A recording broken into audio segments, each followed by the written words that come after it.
All right, so I'm supposed to go to bed. I need to go to bed because I have to go to work tomorrow. But I had to record this one thing from Eric Thomas that I really think you should listen to. People in. These are people who are, I'm only bringing in the best. Without further ado, he is from Atlanta originally, went to the University of Tennessee and played football there. Is a business owner now. I mean, phenomenal testimony, story.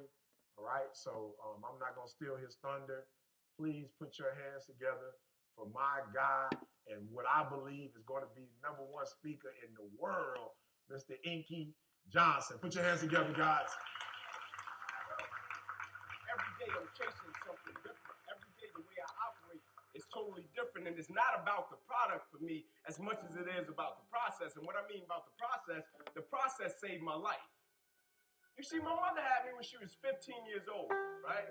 Over on the east side of Atlanta, we came up in this neighborhood by the name of Kirkwood, drug dealer on every corner, gang members in the neighborhood, two-bedroom home, 14 people. Used to sleep on the floor. Got the opportunity to sleep in the bed one time out of the week. It was 6 of us in the bed, 3 at the foot, 3 at the head. And I came up with this dream pretty quick. I said, man, I want to go to the NFL because I had 8 uncles in that house, all 8 of which are still going in and out of prison. And so pretty quick, I said, man, I want to go to the NFL. So I went to my big cousin tomorrow one night. I said, man, listen, I want to go to the NFL, so we got to work for this thing. So the thing we're going to do every night, we're going to be patient, we're going to engage in consistent action. Every night, we're going to race light pole to light pole, no shoes. So every night, we would get out in the street, race light pole to light pole. One night, a coach came down the street.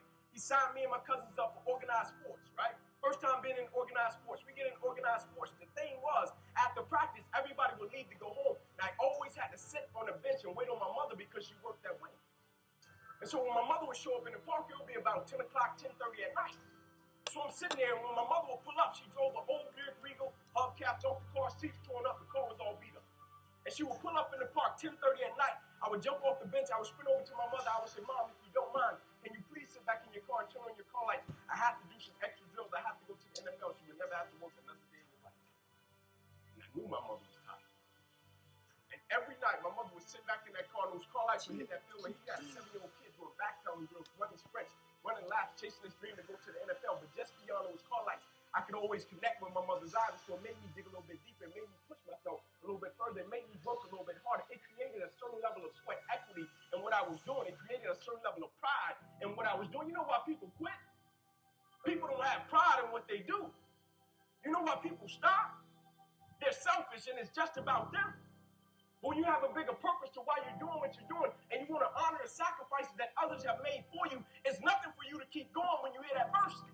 If every decision and choice you make is just about you, at a certain point you're going to hit something that's a lot tougher than you that's going to make you quit because you don't have a driving force for why you do what you do. But when I got up to the University of Tennessee, it was simple. It was simple for me to give everything I had. My freshman year, I played special teams. My sophomore season, I broke the star lineup, had a really strong sophomore season. The summer heading into my junior year, I still remember the day where I was sitting in our film room, and I was watching film on the California Bears. My defensive backs coach, Larry Slade, came in the room. He said, Inky, I got some good news for you. I dropped the click. I said, what is it? He said, man, you're a projected top 30 draft pick, son. He said, all you have to do is play the next 10 football games. You're an automatic multimillionaire. I went out of the room. I called my mother and my grandmother on the three-way. I said, after this season, there will be no more struggle. I said, we would never miss another meal. I said, we would never experience another Christmas where we have to stand on the side of the curb and just be grateful. Now, I hung it up. First football game, I went out, played great, got an interception, shut Cal down. Second game, we played against Air Force, got late in the game, fourth quarter. Guy dropped back. He threw the ball to a receiver coming out my sideline. Me and the guy, we went head on. As soon as I hit the guy, I felt as if every breath in my body left. Body went completely limp, fell to the ground, I blacked out. Never happened to me. When my eyes opened, I'll never forget, my teammates ran over. They said, hey, get up, let's go. I said, I can't. I can't move. He said, what do you mean you can't move? Y'all locked down corner, man, we need you, let's go. I said, I know, man, but this time I can't move. I flipped my head up to the sky and said, God. I said, surely nothing is happening in this moment that can alter my life. They got me over to the hospital. They took me back. They ran CAT scans. They brought me back into my room. And all in a 15-second time frame, the doctor came running in from the opposite side. He said, hey, get in here. We got to rush this guy back to emergency surgery. He's about to die. He said, son, you have busted up subclavian artery in your chest. You're bleeding internally. We have to rush you back, take the main vein out of your left leg, plug it into your chest in order to save your life. When I opened my eyes from recovery, the same doctor was over me. He said, son, I have some good news and some bad news for you. I said, you got some bad news for me? I have to tell him I was about to die. I'm still alive. How bad can it get? I'm still here. He said, the good news is we saved your life. I said, thank you, sir. He said, the bad news is you have nerve damage in your right shoulder. I said, okay, cool. He said, but son, it's a strong possibility that you probably can never play the game of football again in your life. I said, no way. I said, no disrespect to you, doc, but I've been working for this ever since I was 7 years old. I said, no disrespect to you, doc, but you wasn't in the park with me and my mother when I was 7 years old and she was sitting in that Buick Regal she got done working at Wendy's. No disrespect to you, doc, but you didn't come up in that 2-bedroom home, 14 people sleeping on the floor. No disrespect to you, doc, but you didn't miss those meals and stay focused and never made an excuse. I never cheated. I never cheated. Like my conscience still until this day won't let me cheat. Like I can't cheat. I can't look myself in the mirror and say, Ink, you did a good job knowing that I cheat. I can't cheat. One of the greatest pieces of advice that my mother gave me was this: son, whenever you start, you make sure you finish. And the problem with the world today, people get involved with things, and if they don't like a certain person, if they don't like the process, if it's not what they thought it was, they quit.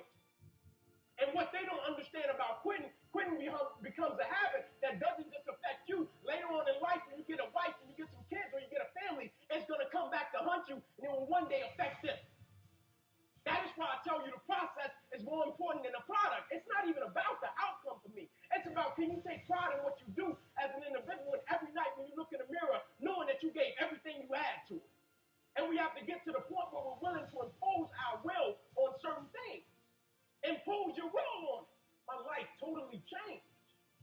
And they gave me an opportunity to stop. And most people, when you give them an opportunity to stop while they're chasing something, they take advantage of it because they feel as if, man, why did this have to happen to me? I felt as if, why not me? This is the perfect opportunity to use this to be a blessing to somebody else. And you know what? It's not even about me to be truthful. It's not even about me. Now it's about repaying the people that invested in me and saw something in me when I couldn't see it in myself. At a certain point in life, it can't just be about you. And the moment that we understand that, and every day we wake up, we understand that life is a blessing and life is a gift. And if you were to check out today, how would you want to be remembered? It's bigger than you.